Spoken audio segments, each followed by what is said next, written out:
This is the HomeTech Podcast for February 3rd. From Sarasota, Florida, I am Seth Johnson. From Lewis Center, Ohio, I'm TJ Huddleston. And from Pickering, Ontario, I'm Gavin Campbell. What the? You messed that up. I'm from a new location. I gotta shout out the new location. I'm not in town anymore, so. Traveling. All right. Well, welcome to the HomeTech Podcast about all aspects of home technology, home automation. TJ, you moved business locations, and I guess it's in a different city. So yeah, beautiful new shop. We can see it there on the live stream on the picture. Nice, big and spacious. And if the audio sounds awful this week, it's literally because it's a giant metal box. So I'm working on getting some kind of cubicle set up, but until then, the audio might not be the best. So. Yeah, thanks for that, TJ. I really appreciate that. So no problem. And we have public Wi-Fi here as well. It's free Wi-Fi. It's included with the unit. It's decent speeds too. I think I was getting like 20 or 30 megabits per second, but no client isolation on the Wi-Fi. So I can literally see everybody's devices. I can print to a bunch of different computers. I think a couple people have Amazon Alexa devices, so I could probably play music all over the place. So I am using my T-Mobile home internet at the moment.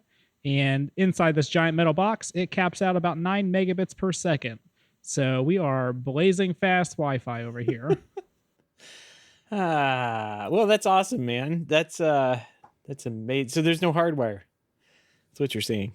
Well, so I'm hardwired to the T-Mobile home internet, yeah, but it's wireless. So I mean, how good is the hardwire anyway? But no, the new office is great. It's basically a glorified storage unit. It's a 20 by 30 unit. So I got plenty of space for all my shelving and all my stuff. It's amazing when you're packing up to move, you kind of try to sort everything into relevant bins and boxes and stuff like that. But I don't know about you. I have a lot of stuff. And as I was unpacking my stuff, you pull out something and you're like, man, this bin's full of wire. I have more wire. And then you get that one sorted. You put it on the shelving unit. You open another one and you're like, more wire? Where does the wire keep coming from? I don't remember having this much wire. And so got everything unpacked now. It's kind of sorted. I'm still kind of breaking down everything and putting it where it's at.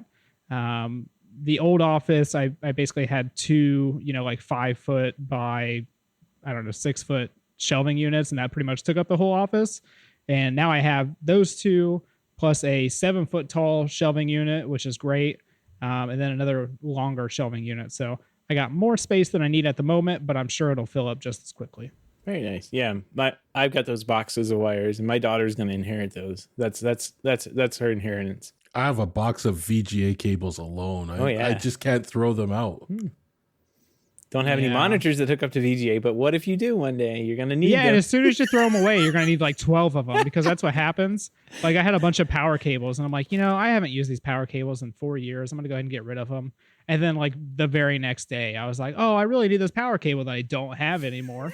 That's awesome. The wife keeps bugging me to throw out stuff I have in the basement. I have it nicely organized, but she's like, you don't need all this stuff, throw it out.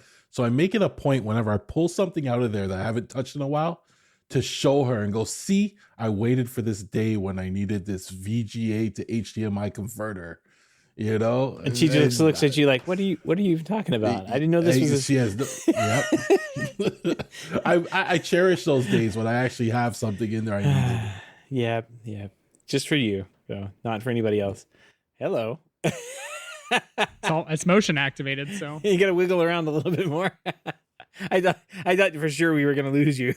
I've been curious how long the timeout is because I see it on the cameras turn off and stuff like that. It looks like it's about a half hour. It's not terrible, I guess. Now you know. We got to get a millimeter wave sensor in there for you. Just get like a little switch bot maybe that'll just move up and down next to the light sensor. Oh, interesting. You're just loving SwitchBot now. Yeah, so for those that don't know, the unit that I rent, I'm not allowed to change anything about it. But I have a roll-up door that it's MyQ enabled, but the complex itself has the integration so that they can let people in or change codes, all that good stuff. So I can't just add the MyQ skill to Alexa. And so I took one of the little remotes that I have, and I double-sided taped and siliconed a switch bot to it. And so now I can use the SwitchBot app to trigger it, and it opens up the door for me. And that worked great until I ran into the door today.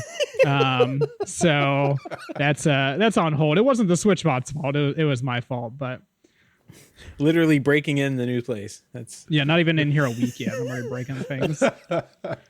Part of the course, right? Yep. Sounds about It right. works. It works.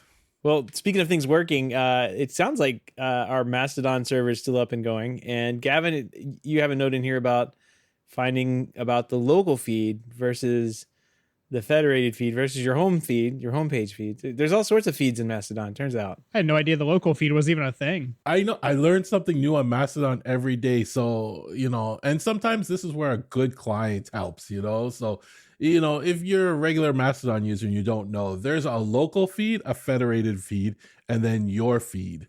That's the home feed, right? So the home feed is basically the feed of everybody you follow. The local feed is everybody that's tooting that's on your server. So for us, it's all the HomeTech.social people, shameless plug, right? And then there's the federated feed, which is just like, the floodgate. It's from like all other servers just constantly going, that's the one I avoid because you'll end up like scrolling forever on it. No point even being on that, right? But it's the fire hose. Yeah, That's pretty much. Literally everything. Yeah. So when I went into the local feed, I started seeing like toots from all these people that were on our server that I did not follow. And I like to give out free follows to everybody that joins, right? But there was some interesting stuff there. And I'm like, man, this is all the stuff I'm missing out on. So I started dropping follows left, right, and center, just getting everybody in there. And then I started seeing all the bots as well, right? I didn't realize we had a number of bots on there. So after getting updated every hour on the hour by the crypto bot on the latest happening in crypto, we got to start banning some of these. But it's just interesting to see this. I learned something new every day on Mastodon. Yeah. And there's actually some, as for an admin side, you'll see that there's a couple of things you can do for those bots. You can limit them to, you can keep them there, and you can just like limit them to basically only people who follow them. So it's kind of a self-policing thing that you don't have to worry about, the whims of a billionaire to work. And for those that don't know, I'm the guy that's pretty much sitting there approving everyone. He approves everyone. Yeah. He is the billionaire without the money. I let him in so Seth can knock him out. That's how I think, right? Like, so, when you apply, I'm just like, approve. Oh, this one looks like a bot. Approved. And then I just let it go, right? If you weren't so afraid of the robots, Gavin, this wouldn't be that big of a problem. You just deny people. I mean, look, I deny people all the time. Somebody comes on there and they're like, I think, what is the question? Like, why do you want to be on this server or something? Yeah, Seth? something like that. Something like that. And somebody writes like, I like technology. And it's like, okay, that's kind of relevant. We'll go with that. And then somebody else is like, I don't like Twitter. And I was like, well, that doesn't seem like a valid reason. Yeah, it is a valid reason, though. But Gavin is the one improving those people. No, when the bots come, when the robots come for us, when the uprising happens, they're going to be like, well, you did approve us on HomeTech.social, so we'll let you live, right? So there's a record. I'm prepared for that day, But, for all the new people that join, the Mastodon, here's a tip. Update your profile pic and add a little description in there. It will help people. You'll get more follows. People will take you more seriously, and the engagement will pick up as well. That's just, something nice to do as soon as you get approved and you join.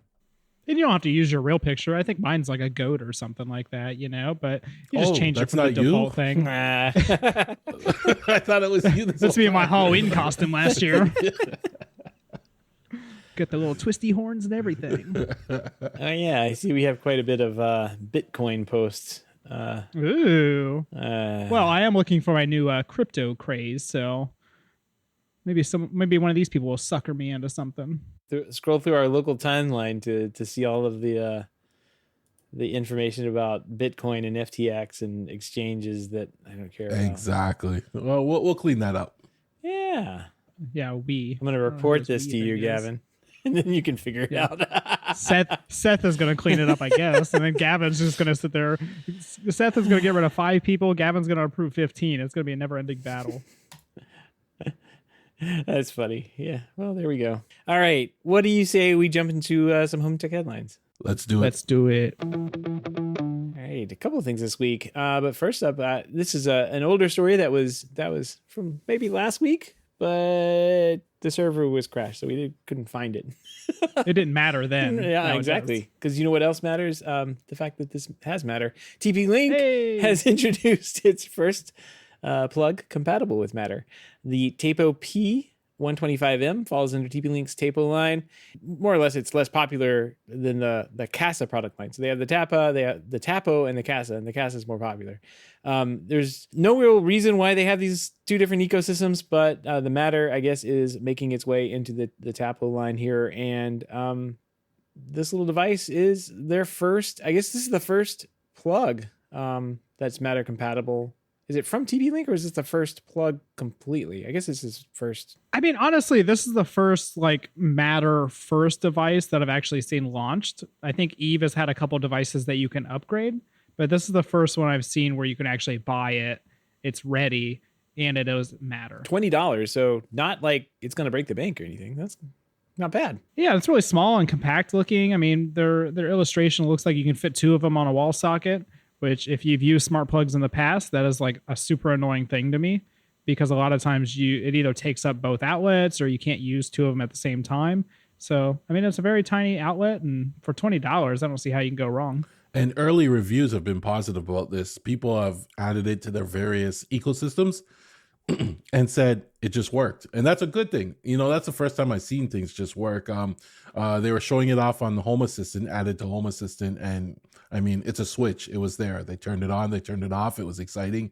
It worked, right? My only thing was, you know, you don't get all the same attributes, you know, with the device. So there was no attribute, you know, like I like to see when it's the state of it. Is it online? Is it offline? You know, to monitor that type of stuff, or even like firmware status.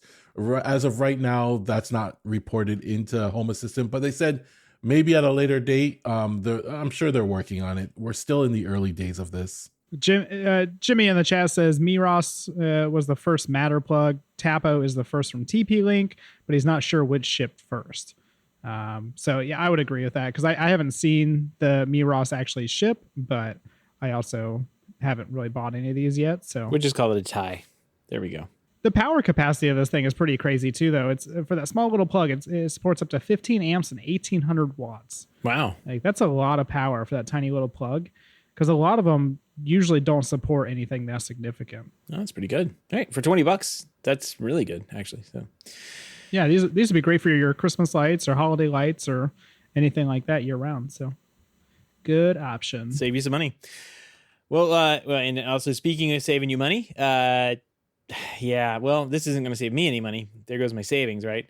Frontier has launched the nation's only network-wide 5 gig fiber service. They're claiming it's 125 times faster upload speeds and 5 times faster download speeds and 2.5 times less latency than cable. Okay, thanks, guys. I've been doing Project Fiber for the past I don't know, few months. I think I got the notice in September time last year, and finally got everything installed just here in the middle of January. And I've got my 1 gig service. And now for $154.99, which is basically what I was paying, I can get 5 gig. Thanks, Frontier. Thanks a lot. Yeah, out of all the ISPs in America, I had no idea Frontier would be leading this. My limited experiences with Frontier was when I worked at a summer camp in New York. The only thing they could offer us was DSL, and it was very subpar DSL. It wasn't even what I would consider DSL. And they were such a pain to work with, but they've been putting fiber in everywhere in my area. And it looks like they're pretty much leading our area, at least in fiber internet. They've started sending out notices to everybody saying that you can join on and everything. So I'm sure it's only a matter of time before they cover all of our area. And basically, $150, $155 for 5 gigabits per second? That's nuts. Yeah, and they're rolling it out. They're rolling it out nationwide. There's no staged. They're just flipping a switch basically. And if you're in one of these service areas that has fiber, you can get the 5 gig support. I was actually just trying to sign in to see if I could upgrade. No, definitely not going to do that. I thought I did pretty good just by saving. I I think we were Just paying, hold off till the 10 gigabits for a second. well, yeah, because there's a what was it, Lancaster City, Lancaster in California. The city of Lancaster is making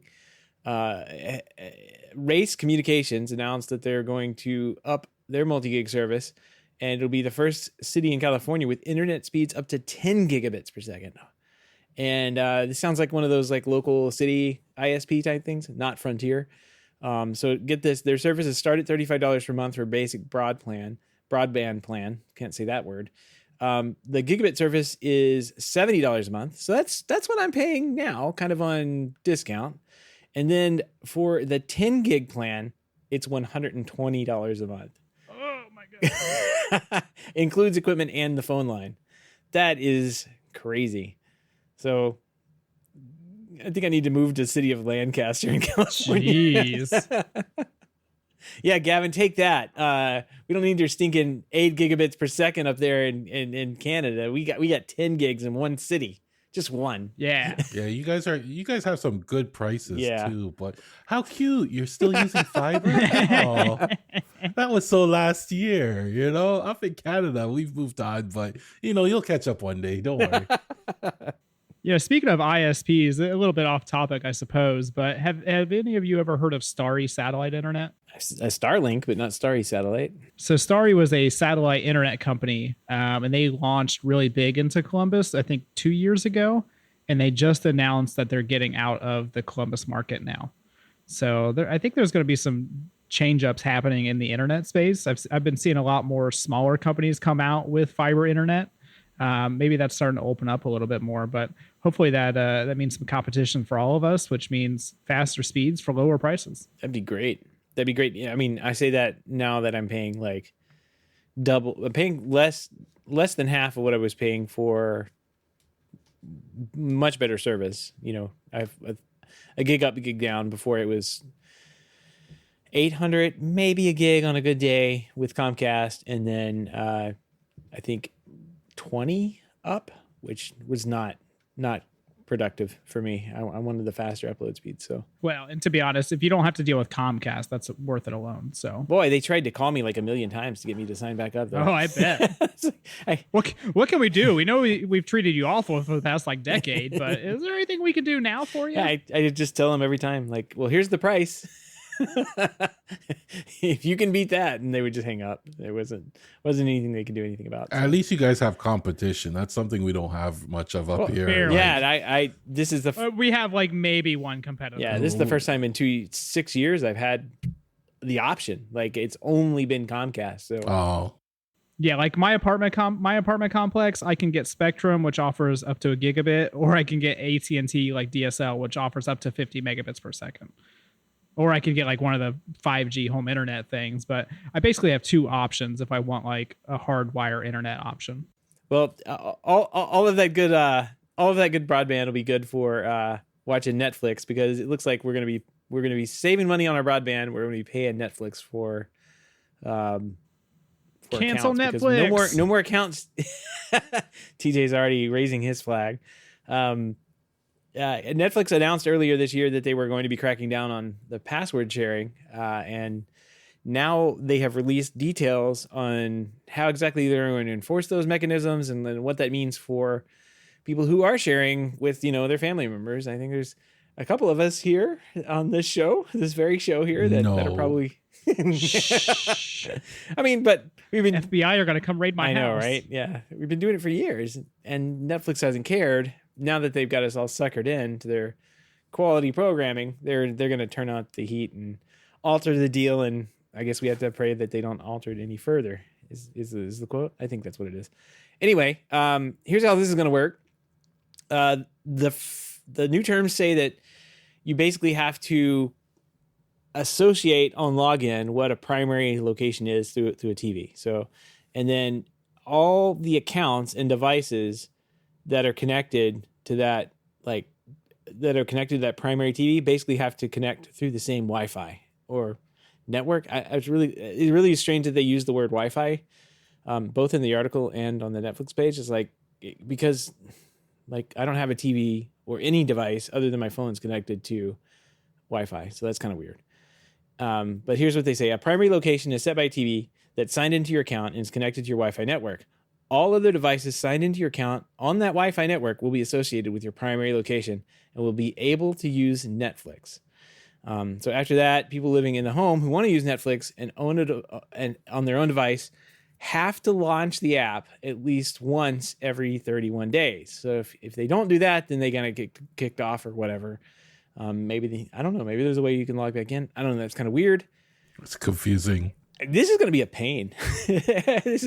I'm sure that life will find a way, but yeah, this is going to be a pain for people just like using the service in their own house. Dave P over on our HomeTech.social server says, he said, I just read the article over in TechCrunch about the new Netflix rules.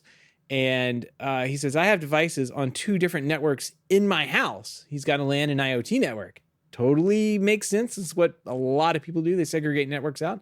So he's got devices on both of these networks that log into networks and this Netflix. And he's saying this might be a problem. And maybe if the devices that are the not the primary device, the secondary devices, if they can't see the primary device on the network, does that mean that you're going to get kicked off? Or are they using the WAN IP? And like, will a simple VPN get around this? I guess only time will tell. But I think after all of these years of people kind of like playing with Netflix, I think they have all the edge cases figured out. They know what we're doing. They know how we use the VPNs basically when we're traveling overseas to watch local TV, right? They know what we're doing. There's even like VPN advertisements.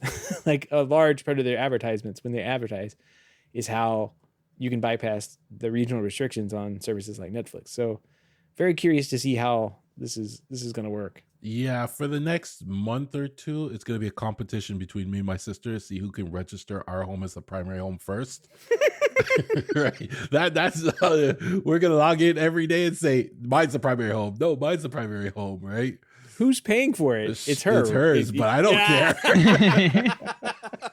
She's paying for it, but I got the primary home. We're going to be fighting over this. But, and they have that thing where if you're on the road every 7 days, you got to get approval back from the primary user. So that just means family's going to be contacting you more often to get the approvals. You're going to get random calls from the uncles and aunts that used your account. Just say, hey, can you just approve my Netflix so I can watch it? And you know what? You could just say to them, like, skip the small talk. I know what you're calling for. You're approved, And if they don't give you a big enough Christmas present, well, will they get that approval? I don't know. There's going to be something going on here too. We have someone, I can't read the name, but it says... Keyboard. Is it K?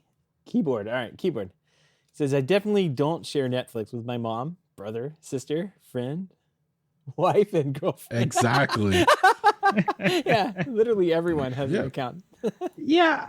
I mean, honestly, I don't see how this is not going to backfire for them, right? Like, even if, like, let's say that some people are like, okay, I'm going to go ahead and just get my own account because that's easier. Like the restrictions of needing to log in every 30 days in order to register and everything, like that is going to be super aggravating for people that have like a guest bedroom or like an office or like a secondary area, or maybe even like a travel like streaming device. Like I know you have one of those, Seth, like a travel Roku or Apple TV or whatever. Like if you don't pull that thing out for 6 months, like it should still be logged in. But now it's not going to be. It's going to kick you off, and then you're going to have to spend more time to log back into it. It's just going to be a big inconvenience compared to what people are used to. And at the end of the day, like I think this is probably going to do more harm than good. People are probably just going to cancel their subscription because why go through all that effort when you have other streaming services now? 5 or 10 years ago, Netflix was basically the only option. But now you have 30 different other streaming services that you can get all this stuff from. You can't get Netflix originals on there. But it's a streaming service. So you'll stop using it. And then maybe once or twice a year, you'll pick it back up to kind of binge watch everything. And then you'll cancel it again. They might be better off if they just charged per minute, of streaming, like 0.01 cents per minute of streaming. And then you can have anybody using that account. Why did I give them the idea? They're probably going to do it now. And the annoying thing too is that like I think it was like 2016 or 2017, that the Netflix CEO came out and was like, yeah, we're all right with password sharing, because Yeah. usually what happens is somebody shares their password and then those people end up becoming account users. But now they've went back on that, and now they're even more strict about it than a lot of other people are.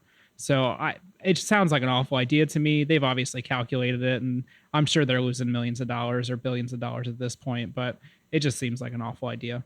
Yeah, they're one of the companies that really put a lot into their library. They've got a lot of debt, so they've got to rebalance their books and everything to make the business work. And I am sure that some bean counter was sitting there going, if we just cut this off, we're probably going to lose some accounts, but like what we'll lose will probably be a little bit more based on like how many people are sharing with friends and family. Mm-hmm. So, well, and they did it right as Reed Hastings is leaving too. So I think that was well-intentioned that they can kind of soften the blow with that. They get a new CEO in there, and then everything's kind of smooth sailing after that. Oh yeah, nobody's going to notice. Like, they got a new CEO, and oh wait, my Netflix doesn't work. I'm going to have to call Gavin and find out.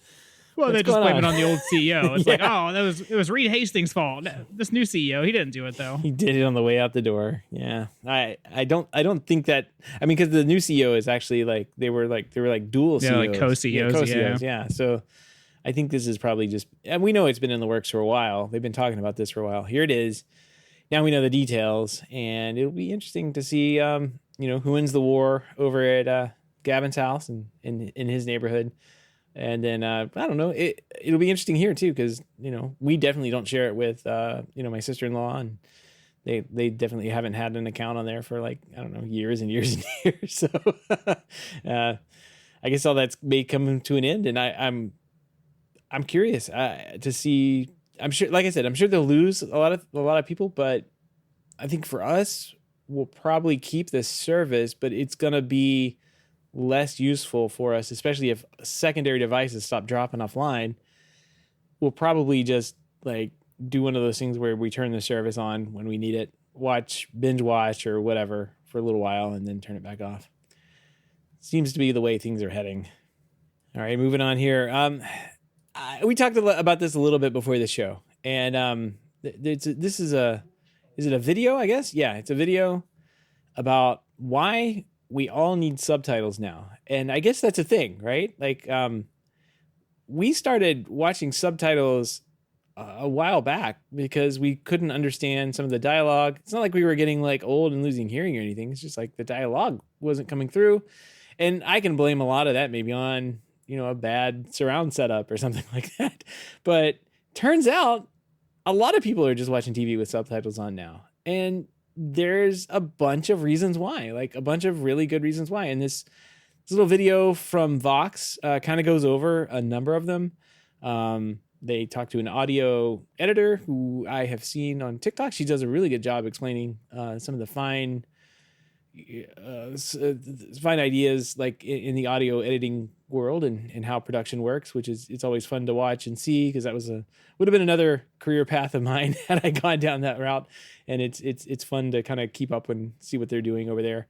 But yeah, we were talking about the show. It sounds like, I think everybody here, I'm pretty sure you guys said you're watching with subtitles as well.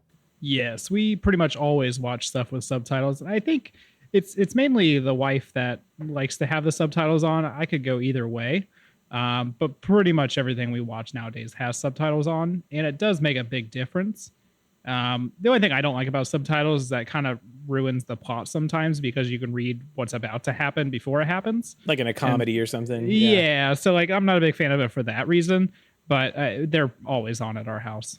Gavin, what about you? Same here. I thought I was the only one that would turn on subtitles sometimes because, yeah, in the video, you see him actually watching a show, rewinding it and constantly replaying it, and he still can't understand what the guy was saying. And I've been there where, it's what do you say? And you rewind it, and you're like, what do you say? And you rewind it, you still can't figure it out. So, yeah, we use subtitles quite a bit. Not only because I watch a lot of foreign films, but, sometimes people they mumble, or the audio is, mixed weirdly on my setup. So it's really weird.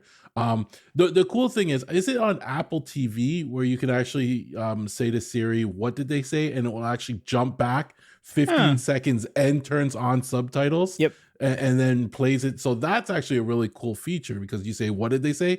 It'll jump back, turn on the subtitles so you can really hear what they said and then continue on as normal. So that now we see why that feature was invented. Yeah, I thought, I thought I knew some of the reasons. One of the reasons I thought were the more like advanced surround fields that have been coming out. And I kind of have just basically a 3.1 system, soundbar and a subwoofer. But it turns out what you were talking about there, he's kind of going over one of the more famous actors, and the guy just is notorious mumbler. Like he just mumbles. And the way that they record on-set dialogue has changed. I mean, even in the probably decade or two that I've been away from it, like back then, they really tried to capture on-set dialogue and do as little as ADR as possible. Now I'm sure with budgets the way they are and technology the way it is, like they're just absolutely trying to catch every little bit of data and just force the audio editor to do their best to make good audio out of what was captured on set.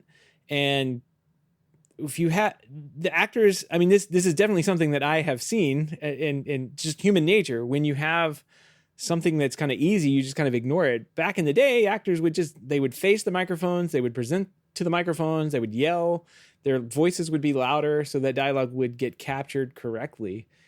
And in doing that, and a lot of them came from like stage and that kind of thing, in doing that, they're projecting their voices, they're enunciating properly. Everything gets done correctly. And that was kind of like a big light bulb that went off in my head. It's like, oh yeah, the actors are probably, they don't have to deal with this anymore. They can just focus on their craft and their acting. They don't have to worry about the technical details, at least this one little technical details, not hitting their mark and stuff like that. But like, they don't have to worry about audio because somebody else's problem. Some poor schmuck exactly. Some poor schmuck in the editor's booth is going to have to deal with this later. So yeah. And sometimes I watch shows where the accent's just so thick. Like I watch an English show called Top Boy, and their accent is so thick that I have you and your TV shows, just watching all kinds of terrible TV shows. It's a good show. Toe sucking Top Boy. I mean, what are you doing over there? Yeah. Wow. I hope you edit this part of the show out. Oh, it's staying. Gavin, go ahead and say Tulsa King. Tulsa King. It's Tulsa King. It's Sylvester Stallone, like Tulsa King. Toe sucking. Yeah, I get it. Whatever makes you feel better, Gavin. Anyways, I watch an English show called Top Boy. And it's a gangster show. No, it sounds like it. Jeez, boys. Yeah, but anyways, their accent's so thick that I have to turn on subtitles because they're just like an English accent I have problems understanding. Well, and am I correct in assuming that none of us are using like the built-in TV speakers either? Like, do all of us have like a sound bar or some kind of audio system? Sonos, yeah. You're using Sonos, Gavin. What about you, Seth? You're using Sonos as well? Sonos, and then even in the garage we'll use the AirPods, which at the same time we're turning on the it doesn't really matter. Like it seems like anytime we turn the TV on at night as well, so there's also a little kid sleeping, so there's the matter of like us not being able to like just crank up a surround sound and watch it like we did when we were in our 20s. Like now we'll just be more conservative with it. We'll be using like second screens and all that good stuff and kind of like glance up and read what's going on rather than have to catch all of it. So it is in some cases a different viewing experience, but that's led to watching complete movies with the subtitles on now, which I have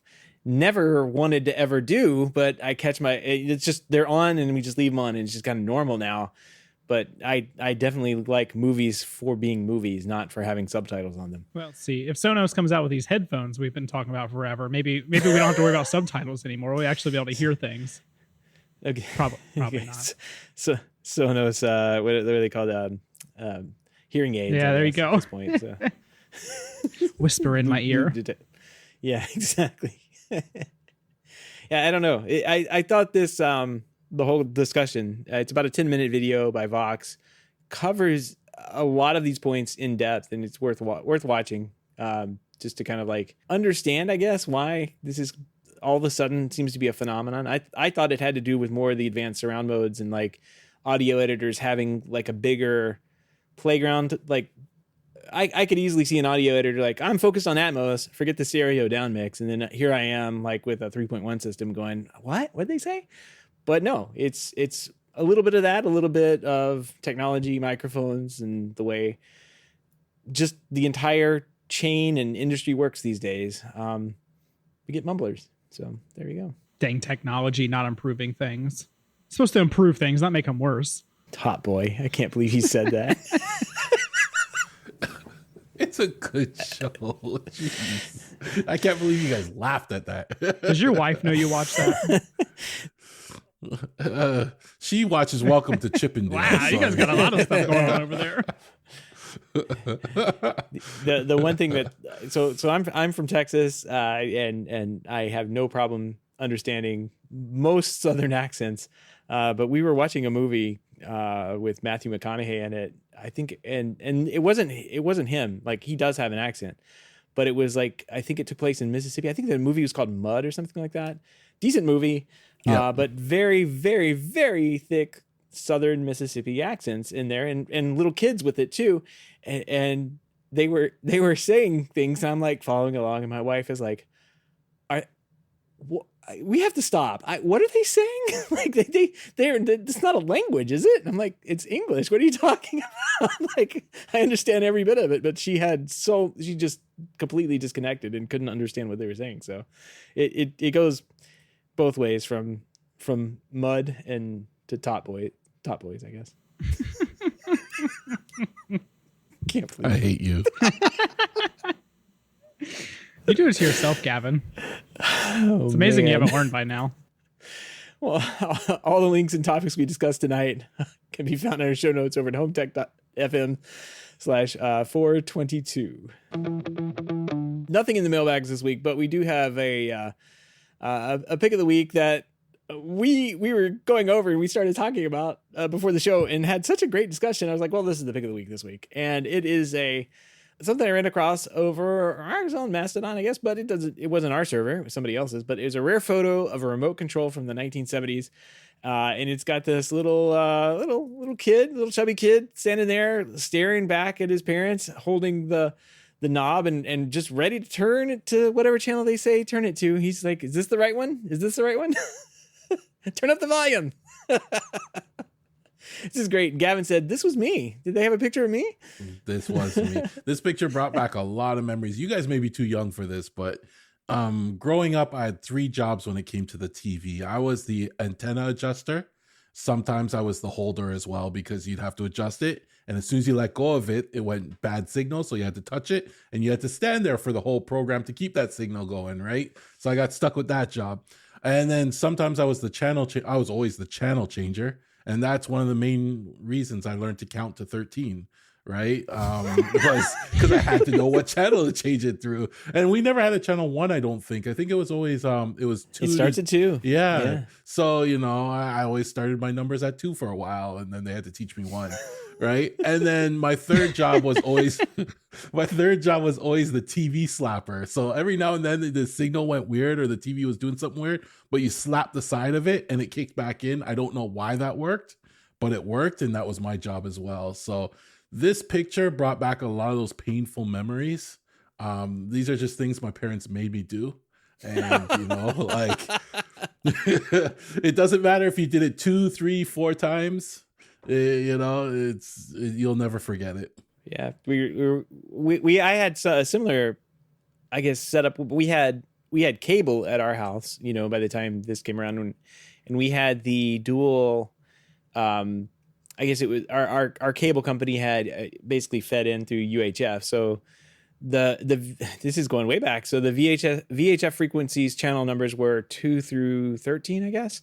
And then 14 through something like 37 or 40 or something like that, UHF. And we basically had this box that sat on top of every TV. The cable line ran into that. And then, of course, the cable line went back out for channel 2 or channel 3. But you would just basically turn and click the dial to whatever channel you wanted to watch. And if you landed on channel 36 or whatever, way up there on the UHF signal, and that was the Disney Channel, they would have like a notch filter outside your house. It's a silver barrel, like plugged into your cable line, notch filtering that particular frequency out. So it just kind of came in all blurry or whatever, and you can go out and take it off, and then you'd have the Disney Channel until they caught you, I guess. But that's how you get the premium channels, HBOs and all that good stuff back in the day. A lot of fun talking about this stuff before we got on.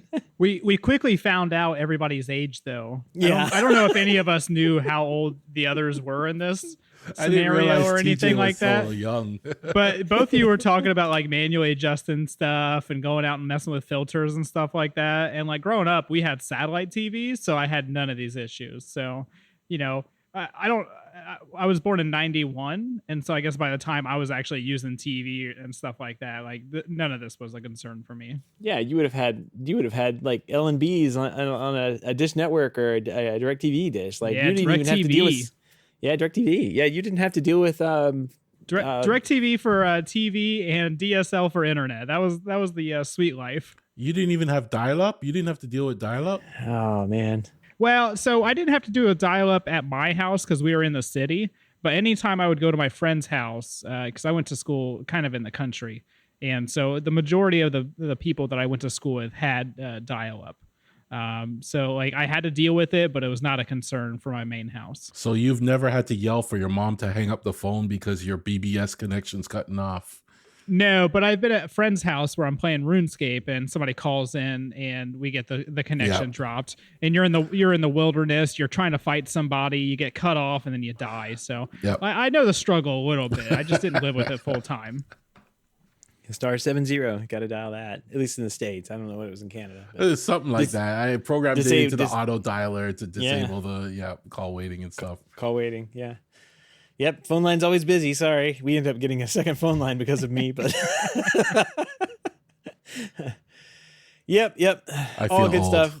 Yeah, it happens. It was a good trip down memory lane and kind of going over all, like we were talking about the cable boxes, and I posted one. It was like the digital version of the one with the clicks on it, but it has basically channel up, channel down, and a couple of other buttons on it, I guess, but the main ones are channel up, channel down, and inevitably the channel up would break or something, so you only had channel down or channel up one of the ways, and like if you miss channel 15 and you're on channel 16, you got to go all the way back around. So get to clicking.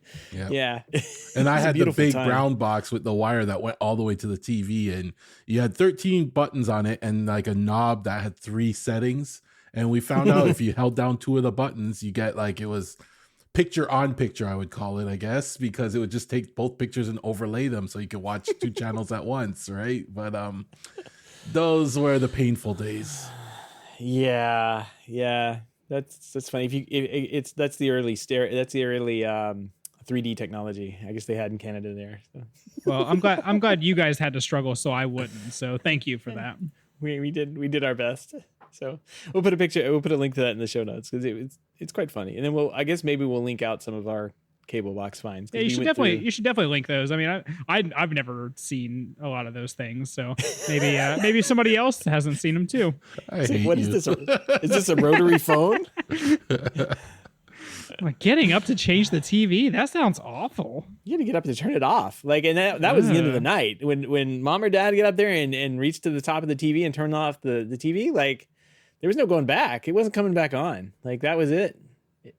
It had one button, and it was a click button. It clicked out and back in, and that was it. Jimmy in the chat said, "Today I learned Seth is oldest." So Gavin's even older though. No, Seth is the oldest one. Let's just leave it at that. I don't know. I guess so. I don't know. Anyway, I had old technology for sure at my house, but we need to get some of those for the museum for you. Yeah. No, I don't think so.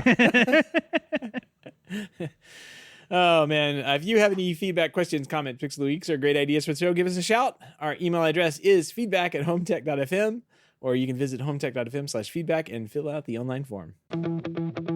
All right, project updates. I guess, Gavin, you've got a project update for the Home Assistant, which is continuously updating itself and being a project. Yeah, What's going on Home with Assistant. Home Assistant is always being updated, but my tip is to keep with the updates because it's easier to do the incremental updates than do a large update with a lot of breaking changes. So I like to keep up to date with that. But today, well, a couple days ago, if you're listening to this now, they released the official 2023.2 update.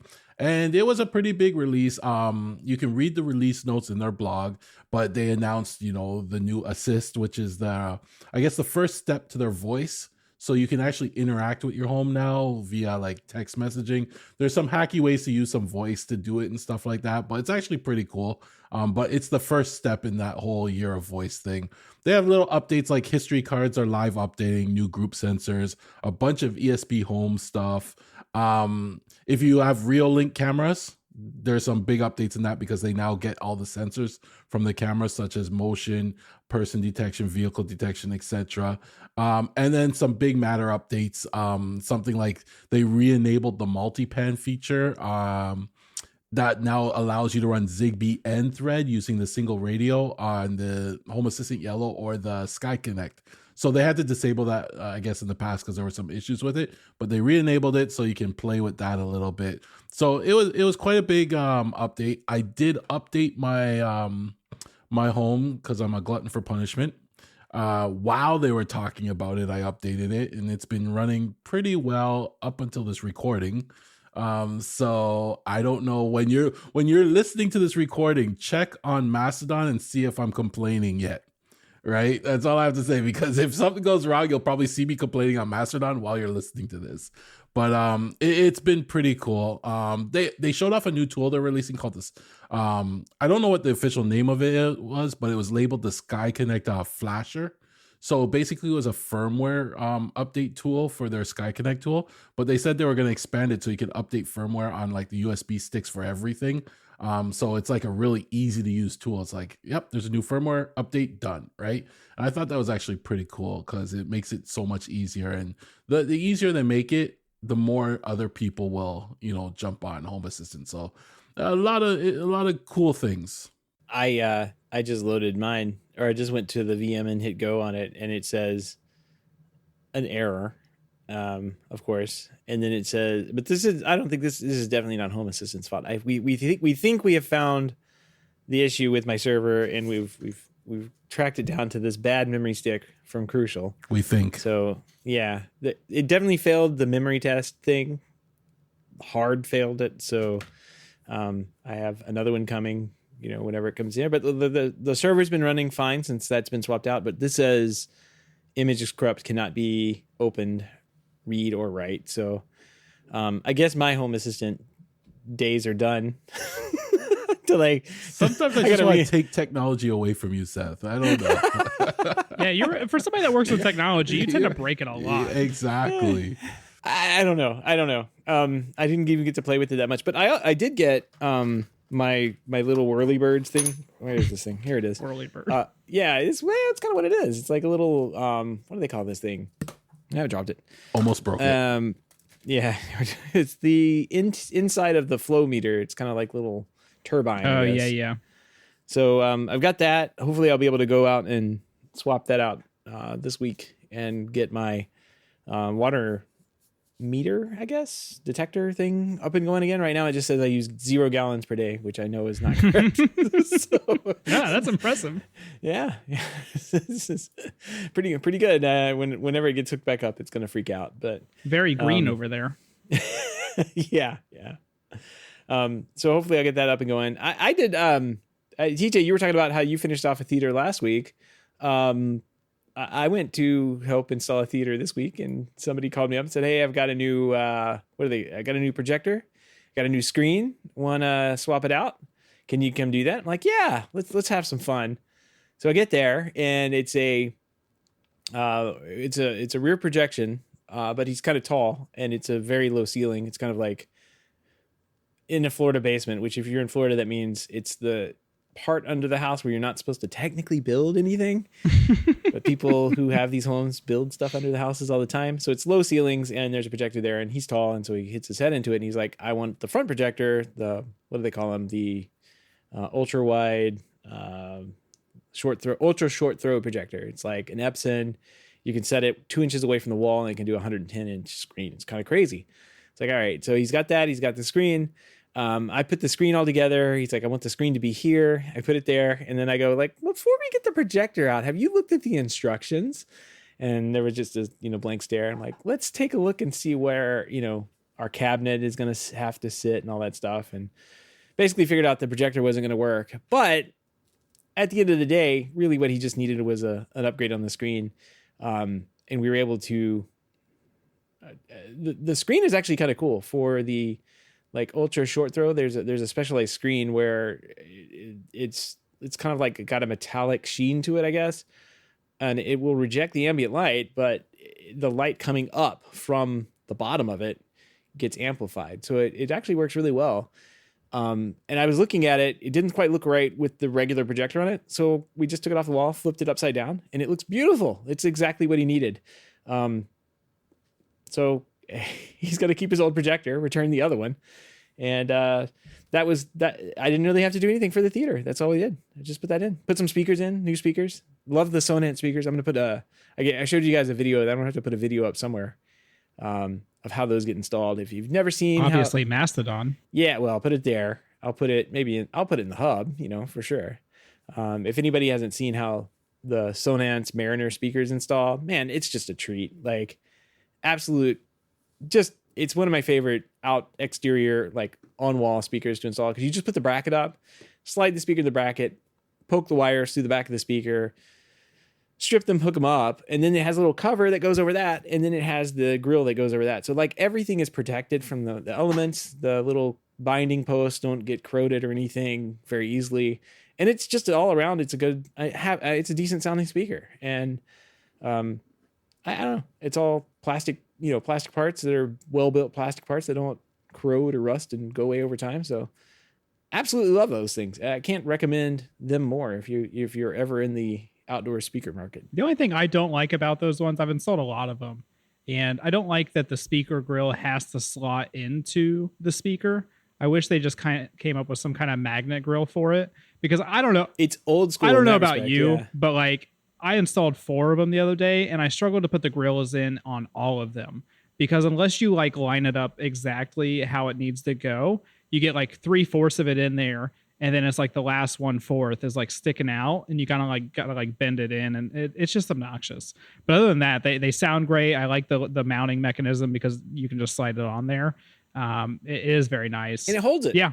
Those grills that they have designed on there are like the magnet thing is kind of a newer thought technology, right? Like that's only come into play, I would say, within the last decade or so, where we started seeing them on some of the higher end speakers, where you would cut in the speaker and then just like slap up the grill and it would just be sucked on with these rare earth magnets. I'm like, oh, that's beautiful. Because it may have been a pain to do it on a surface mount speaker like that, but for an in-ceiling speaker, after you've cut the stupid thing in, you're covered in just mess and drywall and attic dust, and like inevitably the installer would take his hands and just like there'd be handprints up all over the ceiling where he's been trying to mash that grill into place and pressure fit it in. So like the magnets have been great in that respect. So I don't think they've redesigned those Mariner speakers in forever. Nah, maybe they don't because they're like outdoor or something. They don't want them to like fall off on people or something. I don't know, but that's my only complaint about them.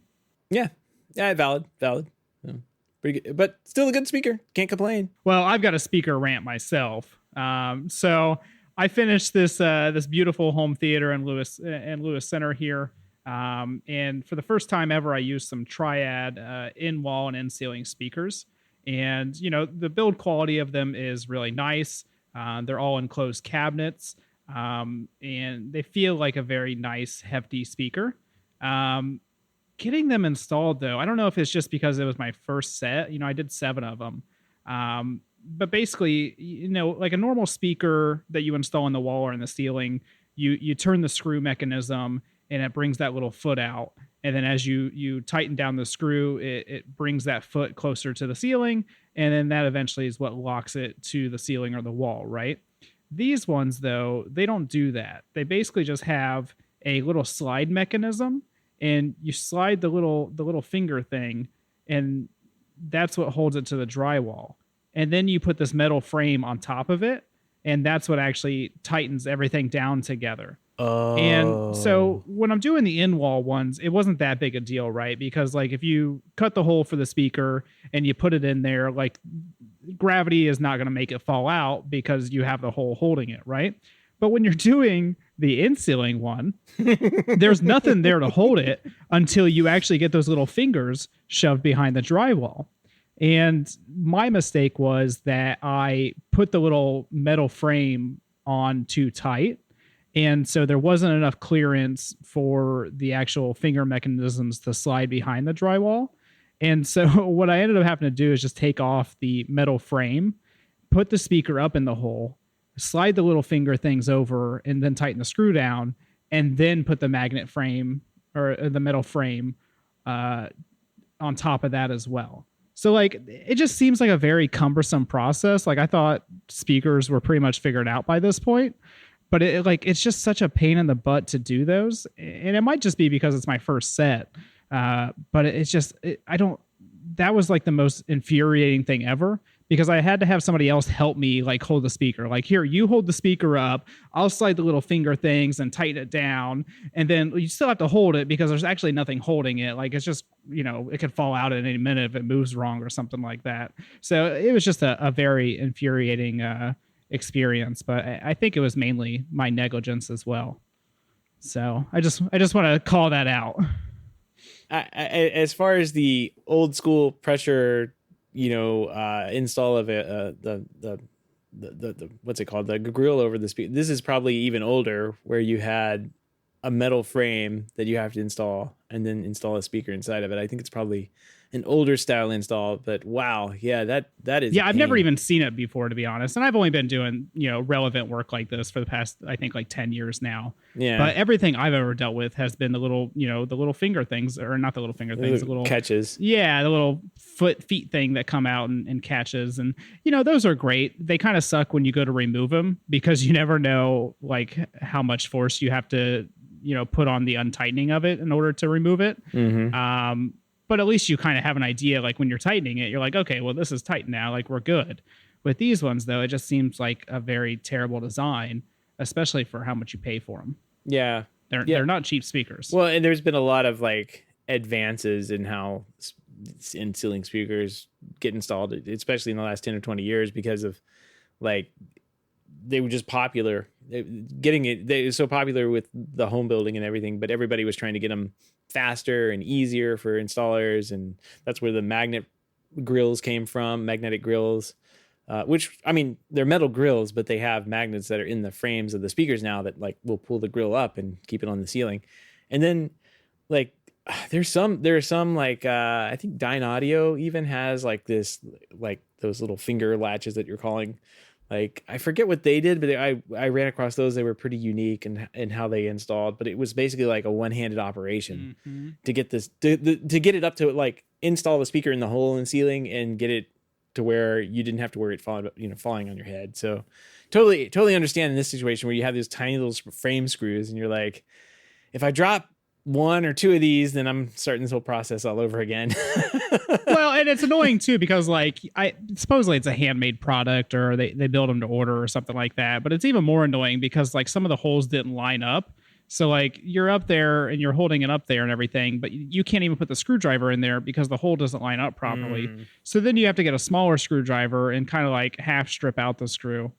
The best ones that I've used recently are, I don't know if anybody else does it, but the ones I've used are from Rust Sound, and they have, I think, what they call a swift lock mechanism. And so basically it's the same, little foot mechanism that comes out.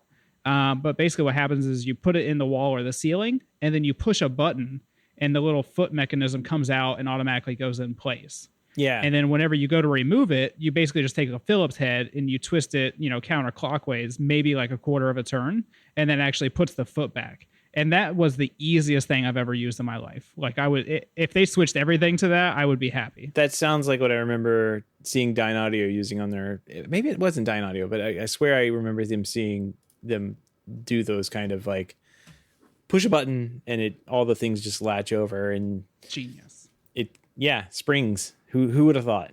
And they're cheap speakers too. Like the Rust Sound ones, I think are like $100 or $200 for a set, and then you buy the ones that are like way nicer, and it's like they're way more complicated to install. I don't get it, but no. All right, so I'm gonna send you a picture. I'm gonna send it in the back channel, like how these installed. They're even more different than that. They have the crazy install. It's like a frame. You cut in the frame, and then you slide and just basically turn the speaker into that frame. But it's not like what you're thinking. Like it's way easier. Oh yeah. I've seen that before. I've never used that. The massive that looks frame. All right. Yeah. I mean, yeah, that is pretty big. Yeah, lots of speaker complaining tonight in our project section. Well, I like the speakers that I put in. Yeah, they were fun. Yeah, mine are good now that they're in. Yeah. So they don't ever have to come back down. Never have to take them out. That's the thing. You don't have to go back down. I didn't even think about like having to take that stupid speaker down. If I'm not going to be the one that does it. So what do I care? Not your problem. Yeah, exactly. Not my problem. Somebody else is going to have to figure out how to get that grill pulled out with a little. Yeah, and that's like whenever somebody pulls that out, 100% they're going to bend it, and it's not going to go back in correctly. Yeah, exactly. You better get some paint because whatever scratch they put on there is instantly going to turn into rust in Florida. Like it's just as soon as you scratch something, it's rusted. So, yep. All right, well, let's move on here. We want to give a big thank you to everyone who supports the show, but especially those who are able to financially support the show through our Patreon page. If you don't know about our Patreon page, head on over to HomeTech.fm/support to learn how you can support HomeTech for as little as $1 a month. Any pledge over $5 a month gets you a big shout out on the show here, but every pledge gets an invite to our private Slack chat, The Hub, where you and other supporters of the show can gather every day in there and ask questions, talk about things. There's been some pretty good discussions. What were you talking about today earlier? It wasn't Home Assistant. I know that. Dentist It was chair. TVs hanging upside down above chairs. Yes, like a dentist. A dentist office with a TV hanging over it and where you can get mounts for that kind of thing. That was fun. I've seen that too, but I have no idea how they did it.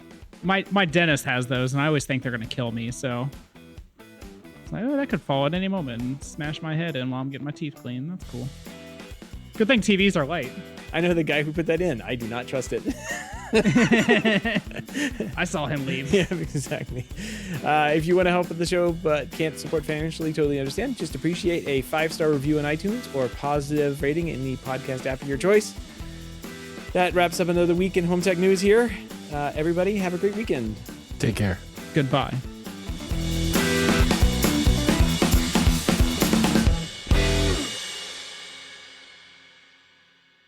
That was the weirdest goodbye ever. That was a line. That's Yeah, on but one it of just the. That's on sounded the list. weird. Goodbye. It's one word, not two. Goodbye.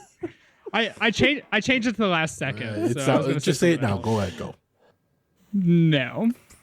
I'm just going to put that in. There you go. Yeah, that would be the first. Take care. No. Yeah. Don't take care.